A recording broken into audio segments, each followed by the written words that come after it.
Assalamu alaikum ko militant be ide militant be model parti Aliou Ba on e militant be IFDG be odo video mi woni adressade do ngandi manipulation molana do feddude entre men fondo do ono militant be model ben e militant be IFDG be si on wattanali hila haray c'est grave mi do weltani on fop yo Allah wad barke men fop yo Allah wad en combat din fop do ngandi groupe no yaltide balde innugol Aliou Ba ko complice CNRD do ngandi wonbe wolde dum don be yaay ka TikTok e ka Facebook don hide hande wobbe no yaltude dénigrer alaji sellu yennamo wonde mati sellu no wuli redu ko Aliou Ba susi redu wattane hila be do dido wona be adversaire be do dido wona aybe be do dido ko hunde wotre be woni e gollande mo be ko yojo gandiyam ça suffit ke be adda labu danda ko fi o wondo Sénégal do hande be renti partage jidin e mido renti na mi fetu do mede renseigner mede ngandi o blogger je bondo Sénégal do mo be data pay kunsare la ngandi bu yare joyna ko jalousie ma ko critique onon be militant be model mede renti konto be partage de ko ande pay kunsare be ina no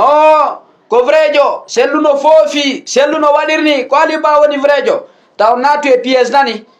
ayata do militant yo IFDG vrai wondo contre Aliou Ba e yi publication ali sellu dalengo capaz mabbe be condamné arrestation Aliou Ba be landi que libération mako immédiate sans condition si on nati do pièce pay ko sare no waywa tiaga no waywa bordel si on nati do pièce di mako din hara yon kon bi mange parce que neddo ko neddo bordel jo tiagajo mo ala jikke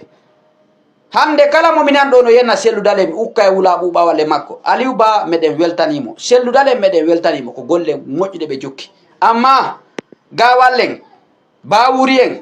e ko waytata wana non beddo men alday mabbe hala kara je vous ai dit minna mom militant yo IFDG go parce que bu yara do joyina non mi wolta par émission en fait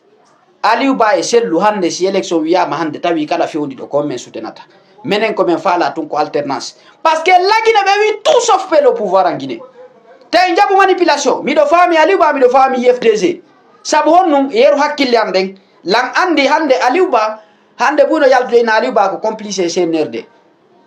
millan fami Aliou Ba sida pirudude ke kuwal ma jigawal ko ya ando no pirita gale maggal Aliou Ba ko neddo selon ko mi andi ko na o profonde parce que na mi andi ko ni konko berde makko wonde o critique o wada semblant o critique seda ara o critique Aliou profond de ngandi Aliou Ba ko nangira ko bay ko pullo Aliou Ba ko nangira ko bay o ligonga o yenna o wowla ko bonni o wowla ko nangimo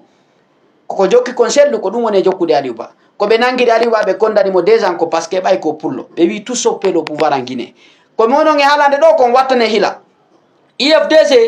e model wona adversaire be si on nati do e piège on tertike blogger be laifu be himbe be ala nya hara yon kon bi mange mi arta kadi ono be wonbe sortude mon no sellu lamo tako sellu no dogi we sellu no do artu lagine mi do jabi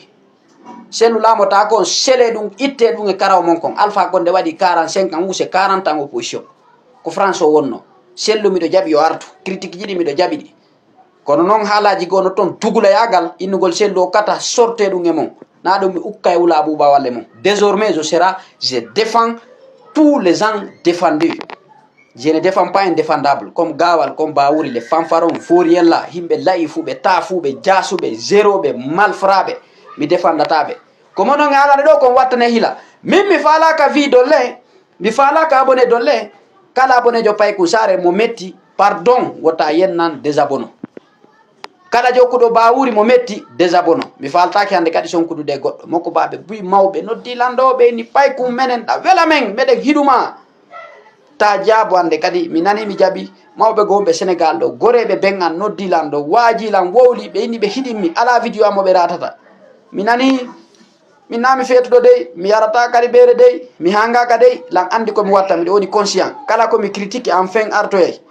pay ko sara ndero daro do sorta wi aselu dale no wuli redu onon ko no gayno don fe piexere ari wa arto selu arta ala warte wadon bataille mondi meden fala ande wondo capable arta men wada bataille ji din lagine en fait harna fe pago yasina sellu no wuli redu ono don susi redu sogoloji dutu dugulabe sagari je bonde fem pagollo ono militant be model ben si on nati e pièce ara on kolbi mange min no la soutenir on ala kara nanon contre sellu wobbe na yaltana sellu no wuli redu menen hande ko sande bataille men fala je suis honorable depuis la RCA ala mooli ala komi wawata ittude komi wawata moƴƴinde komi wawata ƴeltude fof miɗo wawi manipulde. Je vous parle de connaissance de cause. Nami woɓɓe goo dey woɗoɓe ɓawo téléphone dey ko hatta mi holla on goɗɗi sabu daroɓe lamɓen mokka bagu nodda miɗo inata mi hawju miɗo jogti ɗo fop min ko Centrafrique moni menen ɗo ala koko sodete koko dandorte miɗo mari ka keeciyam ɗo anduɓe lamɓen no andi honno moni capable mi wolta ɓawo téléphone billahi wallahi fil kitabe miɗo weltani hiɗuɓe lamɓen miɗo weltani on fof wontirɓe Pays-Bas wontirɓe Amérique wontirɓe Angleterre wontirɓe Portugal wontirɓe France wontirɓe Autriche wontirɓe Suisse wontirɓe fof Chine wontirɓe Corée miɗo weltani on miɗo hiɗa golleji ko on ɗallange waɗande kon partage oɓe lamɓen kadi lam weltani on haysi tawi mi yiyata inɗeji mon ɗi hiɗe wondi ala kara hara miɗo weltani on fof ko honorable député RC a Bangui l'enfant de l'IPC général Ali Darassa Union pour la paix en Centrafrique lagine ko sati kono laati mi torkema Allah an rabbu samawati ama fi larli